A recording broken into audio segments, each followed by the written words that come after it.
All right. This is Judge Krier. It looks like we have everybody here, I think, maybe. We're here on 20 CA 3678, Asgar versus Donalds. Mr. Lahan, you're here for the plaintiff? Yes, Your Honor. Good morning. All right. Mr. Perlman, you're here for Mr. Donalds. Is that correct? Yes, ma'am. Good morning, Judge. Good morning. All right. So this is your motion to strike. So go ahead. Thank you. May it please the court. Alan Perlman on behalf of the defendant. Judge, we represent Congressman Donalds, representative of Florida's 18th Congressional District. This concerns the complaint that was commenced in November of last year. And this is our motion under Rule 1.150 to be stricken as a sham. And as we articulated or tried to in our moving papers, the legal standard is that the complaint is false in fact. Well, how am I supposed to determine that when this is not set for an evidentiary hearing? Well, Judge, that's a fair question. I think because the facts, if you will, in terms of what we've provided are not in dispute. Your Honor entered an order, I believe, on May 2nd. And that required full and complete answers.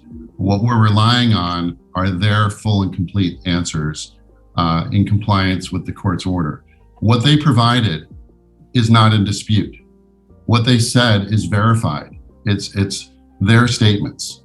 So I think that we could proceed sort of like a summary judgment, if you will. Right, but wouldn't this would have to be noticed as an evidentiary hearing?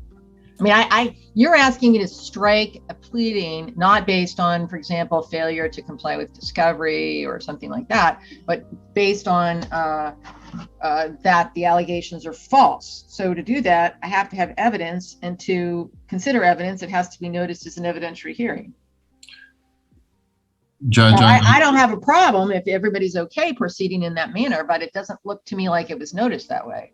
Well, and then, I apologize if that's a concern, but there's been no... Again, I've got the time, so I'm happy to proceed. But Mr. Lahan, do you want to proceed and consider this evidentiary?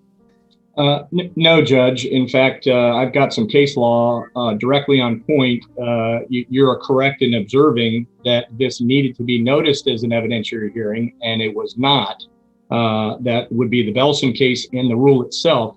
And I also object to this going forward because Mr. Perlman is essentially asking the court to make factual determinations when he has been repeatedly blocking me from conducting discovery.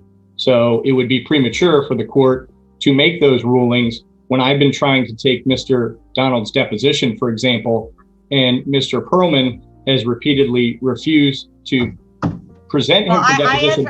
I entered an order to some effect with regard to discovery. So as soon as... Right, but the problem is we now have Mr. Donald's testifying twice, once in an affidavit that's been filed in the court file, and now secondarily in a verified motion, which is sworn to under oath.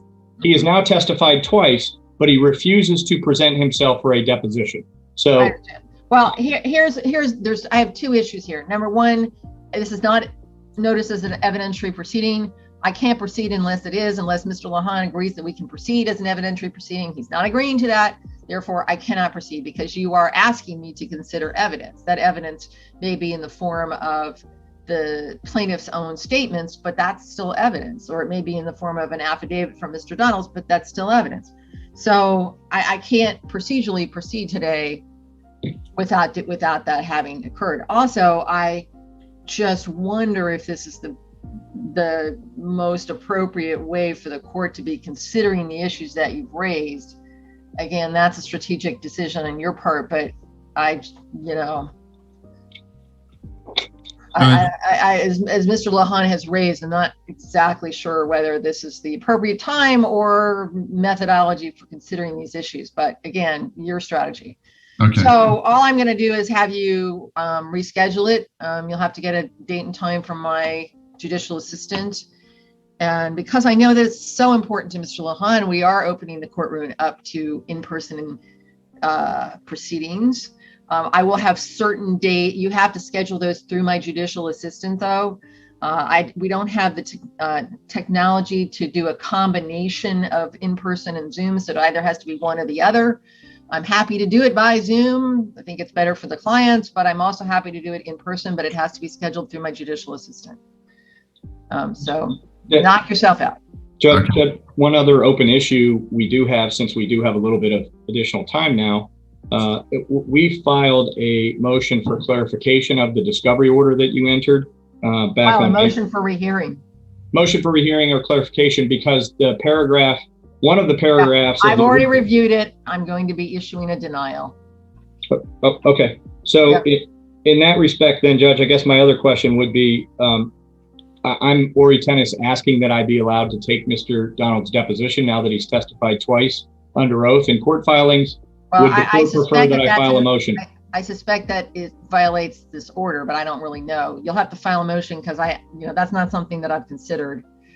I have reviewed your motion. I did determine that I was going to deny it, and I'll issue an order to that effect. I'm not required to have a hearing on it.